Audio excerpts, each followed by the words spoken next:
Good morning guys, we are getting straight into it. We got a 3-hour endurance ride in zone 2 coming up. The first 5 minutes I do at 200 watts and then the rest of the session will be at 260 to 70 watts depending on heart rate. My low zone 2 heart rate is 135 beats per minute, goes up to 145. I aim to be sitting at the lower end of that, 135. Something like that. Maximum 140 if there's a bit of heart rate drift in the end, but there could be then also overheating. But I think at that power, 260 to 70 for me, I shouldn't be getting too hot, even though it's indoor. Motivation to train today, I would give this a solid 4 out of 10, if 10 is the highest. And that doesn't have to do so much with the actual training itself. Sure, there is some fatigue. By Friday, we got all the quality sessions in of the week. Monday, Wednesday, harder swim and bike quality. And yesterday we had the 400s on the track, which, as you saw in the last video, was fairly controlled. Yeah, you know, it's that time of the year. On one hand, it's not a quality session in the sense that it's high intensity.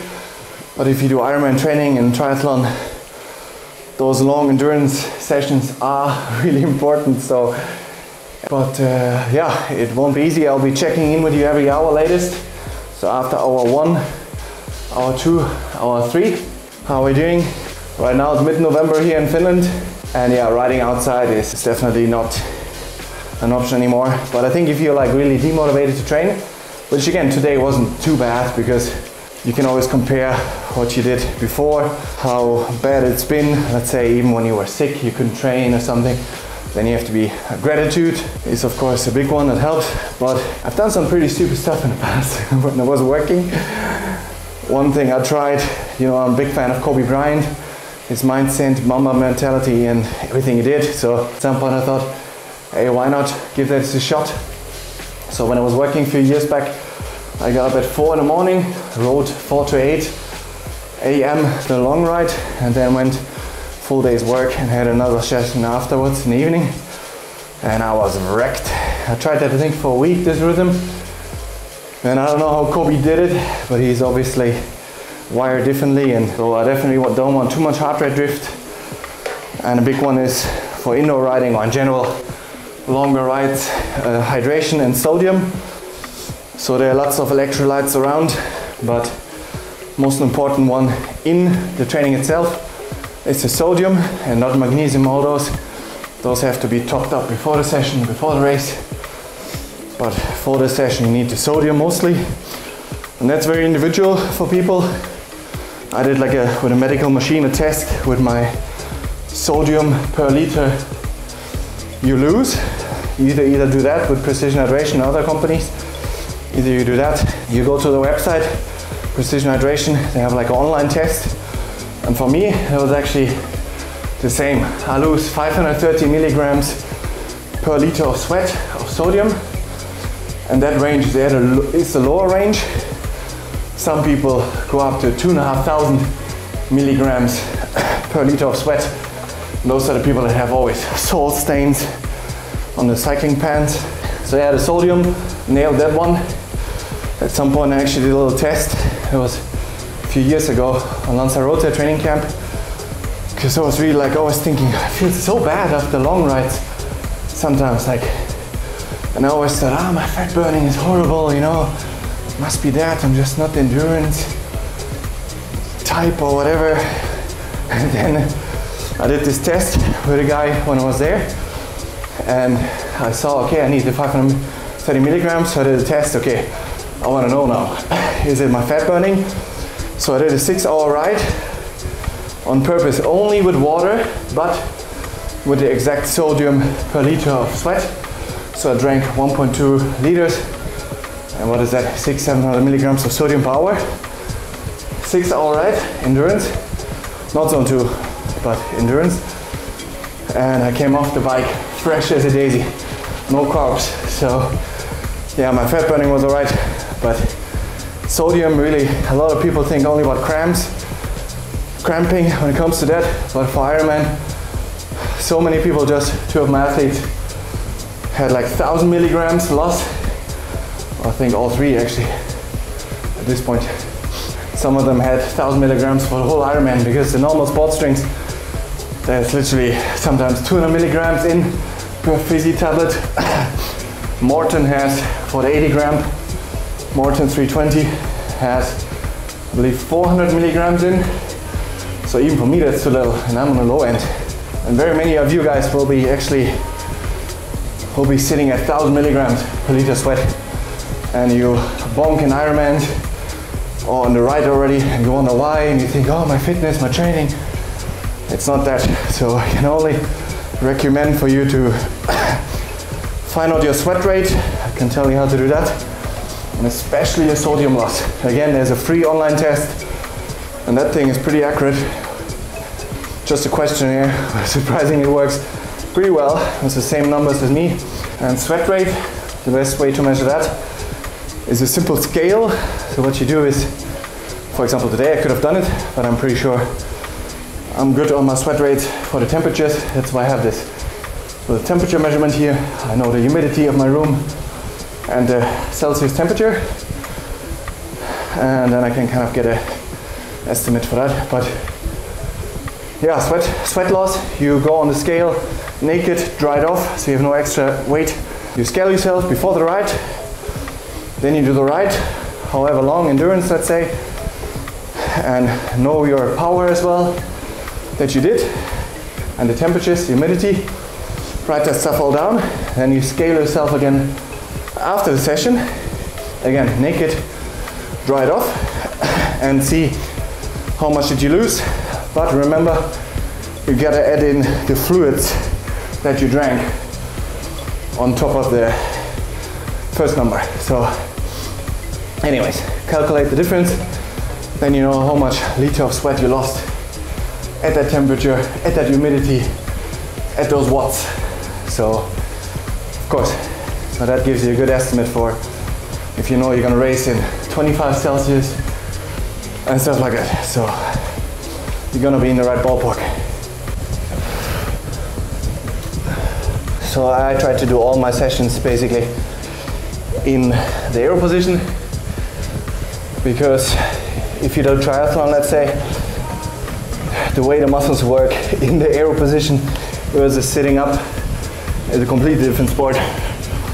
And some people only do the key race sessions a few weeks before, and oftentimes that's not enough to get adjusted. So especially you can do the endurance sitting up. I do a bit more later as well, because I do all my quality sessions that hit the muscles, like VO2 work, strength work, low cadence, all in the aero position, because yeah, that's a huge difference muscle-wise, as I said. So you might actually suck at this in the beginning, but then you know you have huge potential, because if you expect to ride a half Ironman, an Ironman in the aero position at that power, a lot is muscle-wise, and a lot of people are not accustomed to it. So all right, I'll be checking in with you guys after 60 minutes. All right, we're gonna do a little lactate test just to see. Gotta be quick. Really important to get all the sweat out, otherwise the whole test is screwed.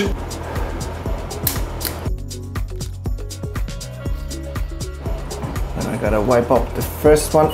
Oh, really key not to hit sweat.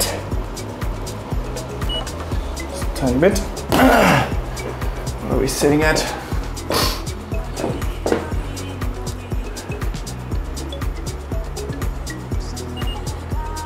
1.3. All right. All right, guys, we are 1 hour in of the session. Heart rate was kind of on the lower side. Again, I said my zone 2 starts at 135 beats per minute. And I was kind of always around 130, so pretty low. And watts-wise, I was at 270 watts. In the aero position, I did it all.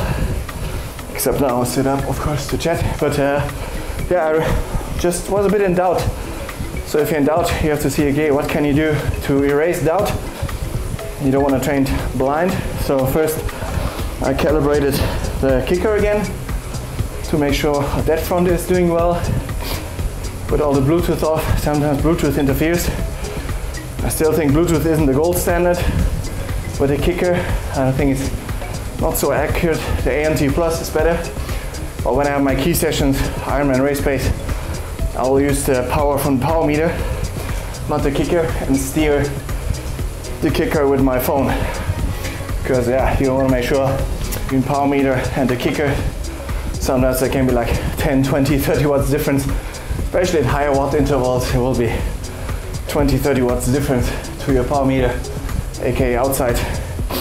So you think you're the hero, but actually you're not so well. But so yeah, I did lactate just to confirm as well if I'm in the right zone aerobically. So LT1, lactate threshold 1, the aerobic threshold is known to be at 2 mole lactate concentration, and I was now at 1.3, so well below.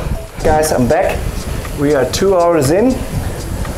Feeling pretty good still, muscle wise, the same heart rate, the same. Feeling good in that sense. Would love to take another lactate test, but it's anyways time for some testing soon. In 2 weeks time, we'll be doing that with AeroTune. Really cool. I tell you more in that video then when it comes. And they give me an accurate estimation where my zones are sitting exactly. Because with those weeks of now doing VO2 max twice a week, everything shifted by quite a bit. Lactate is of course tricky, you need to test a lot, but still like 1.3 mole kind of shows I'm a bit on the low end of fat max, but you need to do the whole testing to be, you know, training to burn as many fats as possible. And one way to increase your fat max, basically the pace in running and cycling where you burn the highest amount of fats. And I did the mistake for a long time to train at too low intensities, because when you're in really low intensities, it's actually not enough energy required to push fat oxidation, even that. So it does need a little bit more watts, but it really depends individually.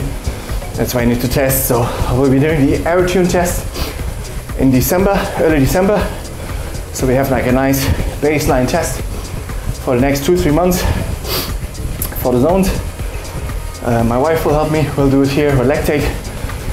The AeroTune has a really accurate testing system. You can do it with lactate, which I will do since I have the lactate measurement, but you can also do it without.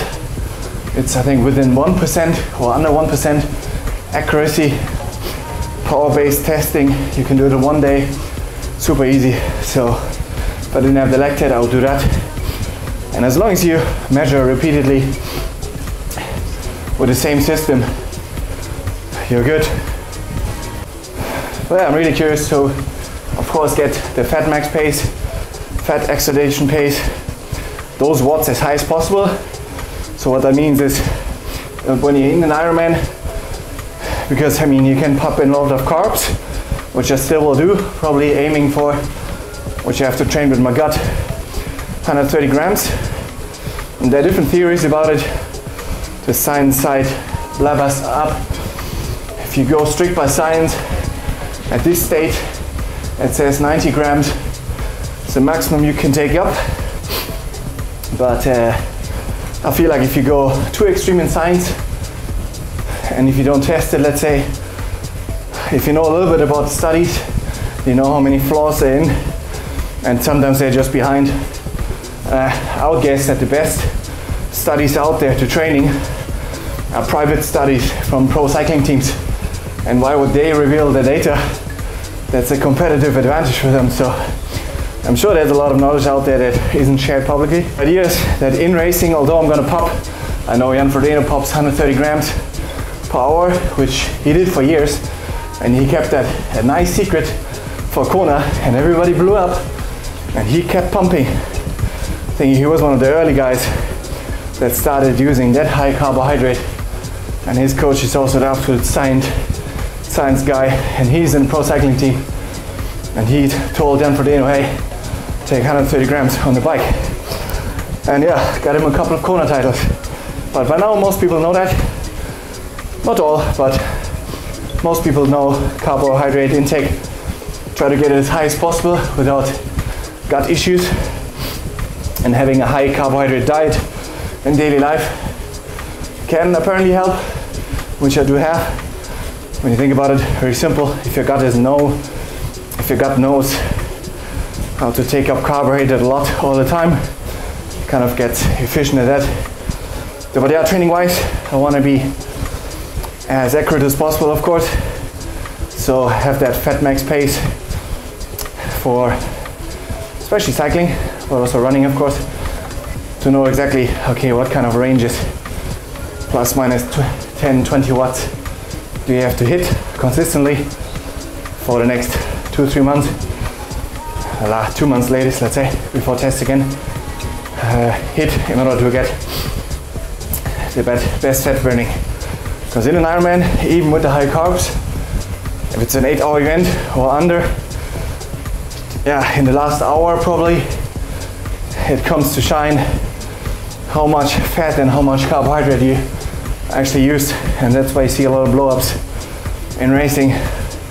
One factor, some are not established to run that pace muscle-wise, and the other one is just energy system shutting down, right? I'll get back to work, see you in hour 3.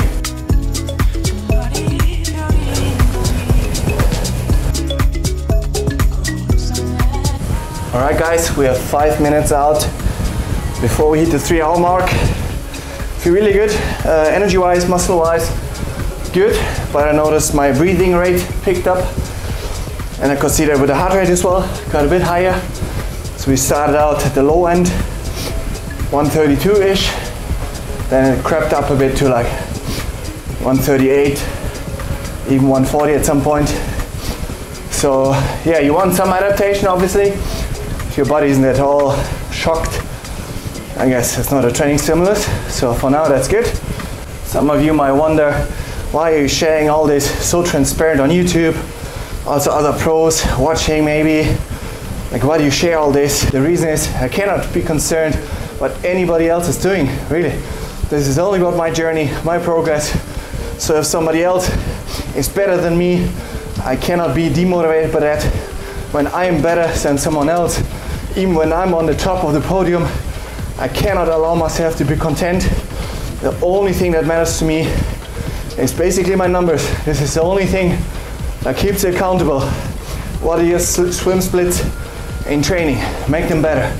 Improve your VO2 max pace. Improve your aerobic pace. Same on the bike. Improve your endurance. Get that threshold up. In all 3 sports, that's what I'm concerned about and will be until I finish this career. So watt per kilogram wise, we did the right now at 3.2 watts per kilogram, and muscle wise was good. But as we saw with the lactate, that could be an indicator that I'm sitting a bit too low for fat max actually. So yeah, 2 weeks-ish, we do the testing. Then we know, yeah, at the moment I'm at 85 kilos, so winter time. For race weight, I expect to be around 82, maybe 80 kilos. Racing at, I don't know exactly, right? Depends on muscle fatigue, like if I do 4.5 hour ride, lactate, all that stuff, perceived effort. I've done 13 Ironmans, I know exactly how my Ironman pace is supposed to feel. But it's gonna be a pro Ironman race, so it's gonna be surges in it. So all that will be trained. I will be ready for Ironman Texas end of April. But yeah, race power probably sitting around 320 or 330, maybe 340 watts. Couple that with a low CDA of 2.2 or lower, and then we're gonna get some nice speed. But yeah, talking about it, it's one thing, you gotta execute it on the race. So again, I don't care what anybody else is doing. I care about my progress, the best decisions I can make. And one thing as well, that everybody easily gets confined into those boxes, also in triathlon training and in life. So if you do exactly what everybody else is doing, identical, like, yes, you're gonna get to a certain point, but you're not gonna surpass that. I was always like that, and I take great pleasure in it, even if it takes some failure along the way, that I'm looking, if everybody is going right, I go left. I did this all my life. When it comes to studying, came to decisions about where I go, what I do. So many doors opened up that would have never opened up business-wise. One example, I quit my job as a physio. It's just couldn't do it, and I was just chatting to this guy who had a gym outside of Zurich area, middle of nowhere. Nobody would go there to the job. I had this gut feeling, come on, let's try. And from that came things that I learned a lot about the business world. We built the practices, and I built a whole sport physio there. So that was a big learning lesson, and on this journey I'm not going to do it any different. Do exactly what I think is right, based with some science.